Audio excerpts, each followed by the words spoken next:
Bonjour à tous, j'espère que vous allez bien. Je reviens aujourd'hui avec un tout nouveau tirage. Alors la question du tirage sera comment va évoluer le pouvoir d'achat des Français. Je procède directement au tirage que je vous passe en accéléré et on se retrouve dans quelques instants pour l'interprétation des cartes.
Le tirage est finalisé.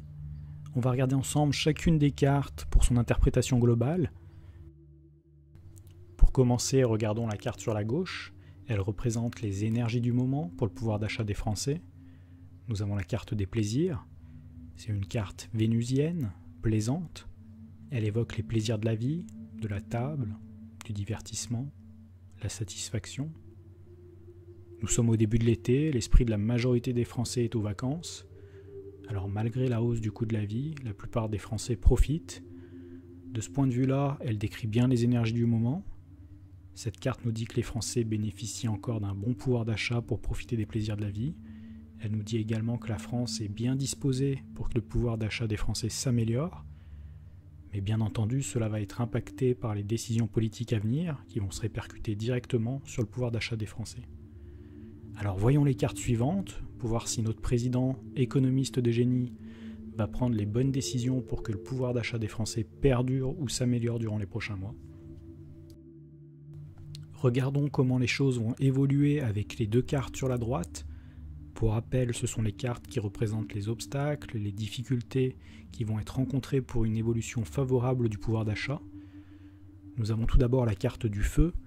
C'est une carte martienne, une énergie agressive et destructrice. Nous avons là une rivalité, une révolte, une opposition, sous un flambeau, néfaste à l'évolution du pouvoir d'achat. Elle évoque l'idée de jouer avec le feu, un côté pyromane, vouloir volontairement mettre le feu aux poudres. Pour rappel, le coq est l'emblème de la France. Ces deux coqs qui s'opposent et se défient peuvent représenter le gouvernement face aux partis d'opposition, la France face à l'Europe, ainsi que l'opposition face à la Russie.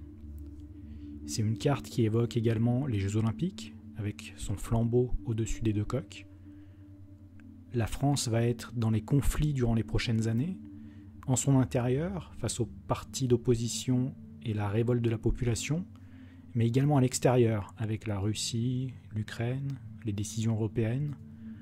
Tout cela va sévèrement porter atteinte au pouvoir d'achat des Français.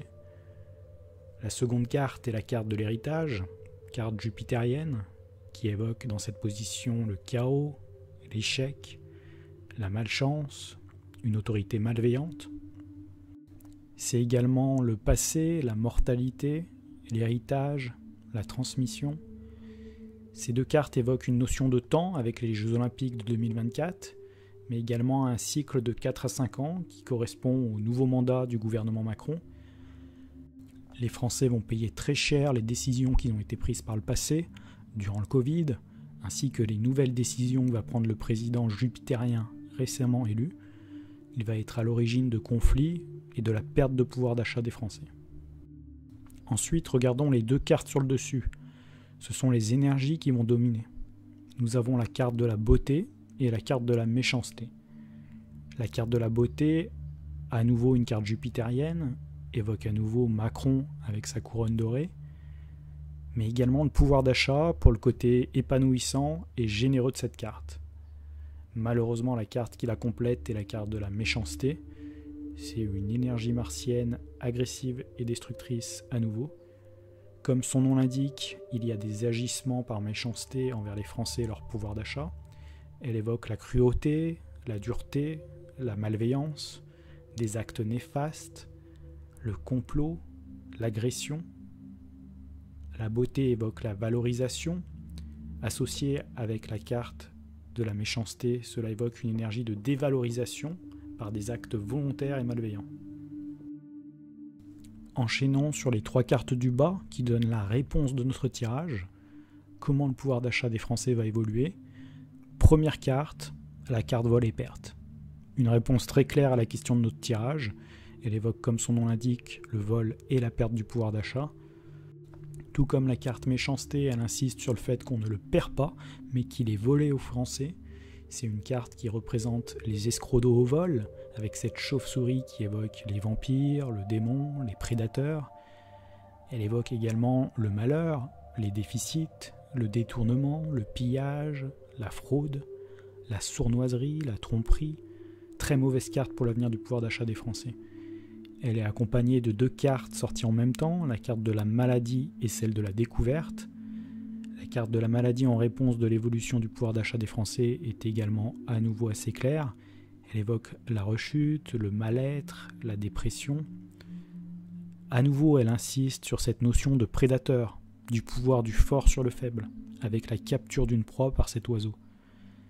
La carte à laquelle elle est associée est la carte de la découverte. La découverte, c'est l'action d'inventer ce qui n'existait pas au préalable. Ces 2 cartes pourraient bien nous dire qu'ils vont inventer, découvrir une ou des maladies pour tromper et appauvrir les Français, poursuivre la technique de la pandémie mondiale et du quoi qu'il en coûte. Il y a en tout cas cette idée de découverte d'un problème, un problème qu'on amplifie avec cette lunette astronomique pour impacter négativement le pouvoir d'achat des Français. Il y a un côté positif à ces cartes. Les Français vont s'éveiller de plus en plus, découvrir la racine du mal. Il va devenir de plus en plus difficile de continuer à exploiter leur ignorance et de les prendre pour des vaches à lait. Pour conclure, regardons ensemble les 2 dernières cartes au centre du tirage. Pour rappel, elles servent de synthèse et d'avenir plus éloigné. Alors tout d'abord, nous avons la carte du despotisme, une carte que nous voyons trop souvent pour les tirages qui concernent la France. À nouveau une énergie martienne, agressive et destructrice. Elle évoque le pouvoir absolu, arbitraire et oppressif d'une autorité tyrannique. Également une situation figée, inconfortable, de la soumission, résignation, acceptation et de la privation. À sa droite, nous avons la carte de l'appui, carte jupitérienne à nouveau également. Elle évoque l'autorité, la puissance d'un gouvernement et au-delà, une carte qui peut évoquer les USA, les États-Unis qui soumettent la France. Nous avons là un tirage très clair quant à notre question sur l'avenir du pouvoir d'achat. Il complète les autres tirages que j'ai déjà réalisés sur les sujets concernant la France. Les Français vont avoir les prochaines années difficiles. N'hésitez pas à me soumettre vos idées pour les prochains tirages. Pensez également à liker cette vidéo, la partager, commenter et s'abonner à ma chaîne. Je vous en remercie d'avance. Vous pouvez me suivre sur Instagram, Facebook, VK, Telegram et mon site internet www.johan-guidance.fr. Je vous remercie tous pour votre soutien. Prenez bien soin de vous et je vous dis à très vite pour le prochain tirage.